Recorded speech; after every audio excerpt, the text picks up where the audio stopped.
Hello, in this video I'm gonna show you how to check your storage space on your Mac. To do that, just go to the Apple logo in top left corner, then System Settings. And now in General, go to Storage. And now you can see your storage here. You can see how many gigabytes of how many available is used.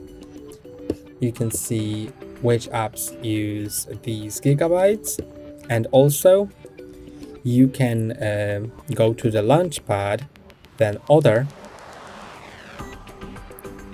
and open Disk Utility. Here you will see more advanced data about your installed storage devices like disks. Here you will see all the volumes and other things, the free storage, the mount point, and anything else that you may possibly need. That's all for today. Don't forget to like and subscribe. See you next time.